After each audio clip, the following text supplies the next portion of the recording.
Assalamualaikum warahmatullahi wabarakatuh. Salam sejahtera, salam rahayu, salam budaya, salam Pancasila, salam Indonesia, salam Nusantara, salam NKRI, salam untuk semuanya. Perkenalkan, nama saya Rekala Fatahila, saya dari kelas 10F. Sebelumnya terima kasih kepada Bu Dewi Mayasari SPD yang memberikan kesempatan kepada saya untuk membahas biografi pahlawan Idam Chalid. Nah, kita membahas tentang latar belakang Idam Chalid. Nah, Idam Chalid adalah salah satu tokoh besar penting yang berperan dalam membangun bangsa, baik di dalam politik maupun di agama. Nah, Idam Chalid adalah seorang ulama, politisi, dan pemimpin Nahdlatul Ulama yang bisa disebut juga dengan NU. Nah, dia juga itu adalah sosok yang penting dalam membangun dan memperkuat posisi NU di Indonesia. Nah, serta aktif dalam masa pemerintahan dalam masa Orde Lama hingga baru. Pemimpin NU, Idam Chalid, berhasil menjaga eksistensi organisasi Islam terbesar di Indonesia di tengah dinamika politik nasional. Di bidang politik, beliau juga pernah menjabat sebagai Wakil Perdana Menteri Indonesia, Ketua MPR, dan Ketua DPR, serta memiliki peran strategis dalam pemerintahan. Nah, perjuangan dan pemikiran beliau ini banyak berkontribusi dalam membentuk wajah Islam moderat di Indonesia. Selanjutnya biografi Idam Chalid. Idam Chalid lahir pada 27 Agustus 1921 di Satoy, daerah Kalimantan Selatan. Beliau berasal dari keluarga yang taat beragama dan memiliki latar belakang pendidikan Islam yang tinggi. Sejak kecil, Idam Chalid menunjukkan minat yang besar dalam bidang kepemimpinan dan keislaman. Awal mulanya pendidikan ialah pesantren, kemudian dilanjutkan dengan lembaga-lembaga Islam yang ada di Pulau Jawa. Seiringnya waktu, Idam Chalid dikenal sebagai sosok ulama muda yang cerdas dan memiliki wawasan yang tinggi.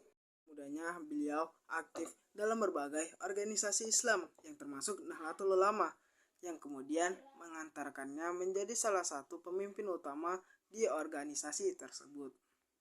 Selanjutnya ada karir-karir politik dan organisasi yang pernah ditempuh oleh Idam Chalid. Yang pertama, Ketua Umum PBNU atau bisa juga disebut Pengurus Besar Nahdlatul Ulama.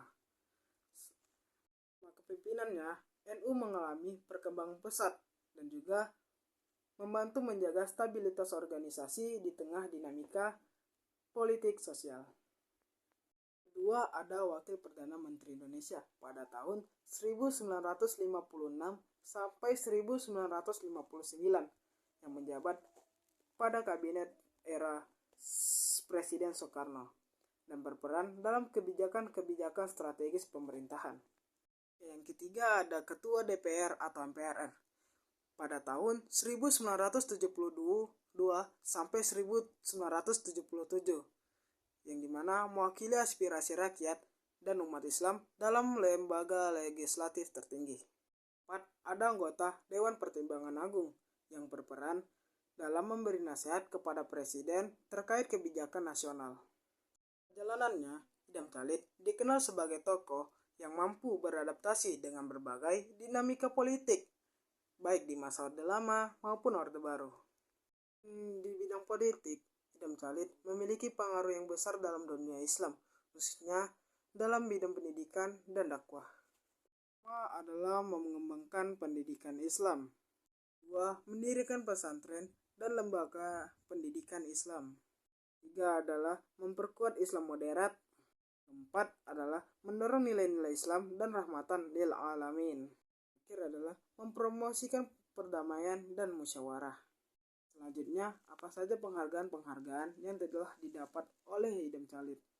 Nah, sebelum itu, Idam Chalid meninggal pada tanggal 11 Juli 2010. Nah, sebagai bentuk penghormatan atas jasa-jasanya, beliau dianugerahi oleh gelar pahlawan nasional pada tahun 2011 oleh pemerintah Indonesia. Selain itu, namanya juga diabadikan dalam berbagai institusi pendidikan dan jalan di berbagai daerah. Beliau juga dikenal sebagai pemimpin yang bijaksana, moderat, dan memiliki kontribusi besar bagi umat Islam dan bangsa Indonesia. Nah, itu aja yang bisa saya sampaikan.